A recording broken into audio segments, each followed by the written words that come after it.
Hey guys, welcome to my YouTube channel. ఇవాల్టి video వచ్చేసి peanut chikki. So ఇంకెందుకు wait చేయడం, రెసిపీ చూసేద్దామా. సో ఫస్ట్ అయితే బెల్లంని తురుముకొని సైడ్కి పెట్టేసుకుందాం. సో నెక్స్ట్ అయితే నేను ఒక 1.5 కప్ పీనట్స్ తీసుకొని ప్యాన్లో వేసి రోస్ట్ చేస్తున్నానండి. స్పూన్తో అయితే బాగా మిక్స్ చేస్తూ ఉండాలండి, అప్పుడే అన్నీ ఈక్వల్గా రోస్ట్ అవుతూ ఉంటాయి. బాగా రోస్ట్ అయ్యాక వాటికి ఉన్న పొట్టు అయితే తీసేయాలి. నేనైతే ఇలా పొట్టు అనేది తీసేస్తున్నాను. చూడండి, పొట్టు అయితే తీసేసాను. ఇప్పుడు వీటిని సైడ్కి పెట్టేసుకొని ఆనకం అనేది ప్రిపేర్ చేసుకుందాం. ఆనకం కోసం ఒక బౌల్లో 2 కప్స్ బెల్లం అయితే వేసుకోవాలి. ఇప్పుడైతే ఇలా బాగా మిక్స్ చేస్తూ ఉండాలి, లేదంటే అది అడుగంటిపోతుంది. కన్సిస్టెన్సీ వచ్చే ముందు నేనైతే ఇలా నెయ్యి యాడ్ చేశానండి. మీరు కావాలంటే స్కిప్ చేసేసుకోవచ్చు, ఇది ఆప్షనల్ అండి. నెయ్యి అయితే యాడ్ చేసాం కదా, ఇప్పుడైతే బాగా మిక్స్ చేస్తూ ఉండాలి.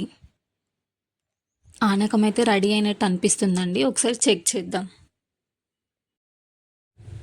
నేనైతే ఇలా వాటర్లో వేసి చెక్ చేస్తానండి, మీరు ఎలా చేస్తారో కామెంట్ చేయండి. సో మనకి ఫైనల్గా ఆనకం అయితే రెడీ అయిందండి.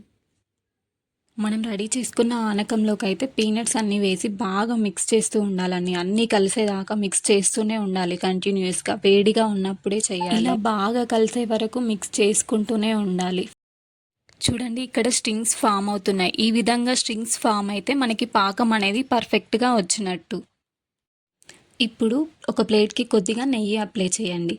మీరు కావాలి అంటే ఆయిల్ కూడా అప్లై చేసుకోవచ్చు. ప్లేట్ అంతా ఇలా నెయ్యి అప్లై చేసుకున్న తర్వాత మనం ముందుగా మిక్స్ చేసి పెట్టుకున్న మిశ్రమాన్ని ఇందులోకి యాడ్ చేయండి. నేనైతే ఇలా లడ్డు షేప్లో చేసుకుంటున్నానండి. నాకైతే మా మమ్మీ హెల్ప్ చేస్తున్నారు చేయడానికి, ఎందుకంటే ఇది వేడిగా ఉన్నప్పుడే చేయాలి. చల్లారితే మిశ్రమం అనేది గట్టి పడుతుంది, సో అప్పుడు మనకి చేసుకోవడానికి రాదు. మా మమ్మీ అయితే వేడిగా ఉన్నా కూడా కంటిన్యూగా పాపం చేస్తూనే ఉన్నారు. నేనైతే ఇలా రౌండ్ షేప్ చేసుకున్నాను. మీరు కావాలంటే అదే ప్లేట్లో ఈవెన్గా స్ప్రెడ్ చేసి మీకు నచ్చిన షేప్ అనేది కట్ చేసుకోవచ్చు. చూడండి, రౌండ్గా ఎంత బాగా వచ్చాయో. అంతేనండి, పీనట్ చిక్కీ ఇంట్లో ఈజీగా ఎలా తయారు చేసుకోవాలో చూశారు కదా. మీరు కూడా తప్పకుండా ఇంట్లో ట్రై చేయండి. ఈ వీడియో మీకు నచ్చినట్లయితే లైక్ చేయండి అండ్ మీ ఫ్రెండ్స్కి షేర్ చేయడం మర్చిపోకండి. మరిన్ని వీడియోస్ కోసం మన ఛానల్ని అయితే సబ్స్క్రైబ్ చేసుకోండి.